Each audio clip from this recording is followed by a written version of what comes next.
So these are the players I worked with in the last 18 years at Delhi. Disclosures, I'm presenting this as in my personal capacity, not related to NCA or BCCI. So at the time of my registration, I was with DDCA and Mahe Manipal. So these are contents, introduction, methods, relevant target sample, bowling workload data, LBSI, and outcomes, graphs, observations, MR, limitations, conclusion references. Terminology, please be mindful of these terminology short terms. And the place of study is DDCA. Consent previously taken in written and present verbal for this conference. And thank the athlete for the consent. So the introduction is the lumbar stress reactions and fractures are common among adolescent and young adults in cricket sport. Dr. Rebecca Dennis is one of the first sports injury public health researchers who have introduced the bowling workload in cricket sports. There are studies studying relation between the lumbar injuries to bowling workload. However, this author could not find any research case studies presented on detailed fast bowling workload pattern in Indian first class cricket setting relating to this injury. So that's the curiosity and interest. So methods, and in fact, in 2000, between 2003 and 5, I have interacted with Dr. Rebecca to bring her to India and conduct a research on Indian cricket setting, but that couldn't happen for various reasons. So the methods is retrospective single case report spanning from August to May. Qualitative because it is done by interview taken in one-to-one in one session after the injury. Data is primarily by memory recall. I have done twice, and the period covered is 10 months. So like one domestic cricket calendar. The quantitative aspects are valid numerical bowling workloads method. Why valid? Because I feel we covered all the matches, including the practice sessions. The outcome measure I was looking for is stress reaction or stress factor, which is confirmed by clinical examination and radiological imaging, and of course, workload variable. So I feel this is a relevant target sample, this player, because he's a young adult right arm fast bowler and he's 20 years, the age. And the setting is the one day list A T20 or an IPL player, and is a first class and is an elite player. So it boils down to this slide, the bowling workload volume. So in the first column, we are divided in the events, number of events. So we have almost 10 events spread across 10 months.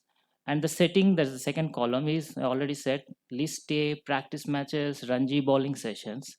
And the overs, over a period of 10 months, he bowled 783 overs. Okay. We'll come to these slides later if required. Okay. So the outcomes, the lumbar spine injury measure is, so we have to give a characterization to this injury.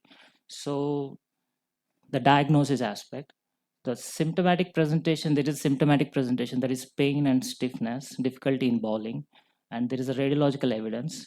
So these two are considered because there is no risk of measurement bias, and MRI is taken at both at the onset and the recovery stages. And because of the symptoms, there is non-participation from function, that is fast bowling. The pain is not subsiding, and MRI is done after the head physio examination. Few more details on the injury. There is a match time loss, there is a general time loss, and there is a player reported injury, and there is an abnormal imaging injury, and it's a gradual onset associated with fast bowling. The injury is recurrent because it's the same type, same injury, same set, probably same season, and it's a bowling injury because it happened during bowling, and he is a fast bowler because he bowls at 140 kmph, and of course the wicket keeper stands away from wickets, unlike for a spinner. So that's the injury classification in this case. Continuing on the outcomes aspect, bowling workload related to the lumbar stress fracture tissue type occurred on. So the evidence in this case report we have is overall in 2 years of play, low career workload is there, and played maximum of 20 BCCA matches till last year. And there is a high medium term workload also, 3 months, correlating to the stage 1 and stage 2. Approximately he bowled 336 overs, minimum side. And stage 9 and stage 10, again, he bowled more than 240 overs, where he has lumbar spine injury episodes 1, 2, and 3. So this is one. So I hope you have the evidence in the studies given is high medium term workload over a period of 3 months, that is more than 150 hours, and the low career workload less than 200 hours. So that is the from study, and my findings in this study I have mentioned in the bottom. And again from systematic review of Perret, uh, from the study by Peter Alvey, there's a peak 7-day value. The p value is less than 0.01, and it is known as more than 234 deliveries per week. In this case, he bowled 60 to 84 overs per week in stage 1, and stage 2 again 40 overs per week, correlating to this finding. Yeah. Uh, so third one is we are quoting the study done by Dennis in 2005. So the number of days between injury and previous bowling session. So increased bowling frequency is associated with increased injury risk. That is the finding. So in this case, in stage 9, injured during session and previous session is 1 day before the bowling session. And stage 10, he continued bowling with lumbar stiffness for 3 weeks. So now this is the graph. We try to put it in a pictorial way. So if we consider the blue bars, that is the number of overs in each stage or the event, and the orange color is the number of sessions. Okay, the board. And the key observations I have what I have mentioned before, the same thing I have written. So more than 234 deliveries per week, more than 150 overs for 90 days, less than 1200 overs, that is low career workload. All we can find in this case study.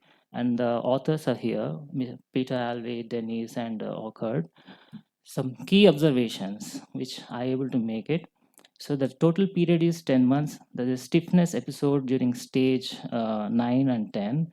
And there are 3 similar lumbar spine injury episodes in stage 1 and 2. And the third one is in the stage 10, that is 10-month pre-season.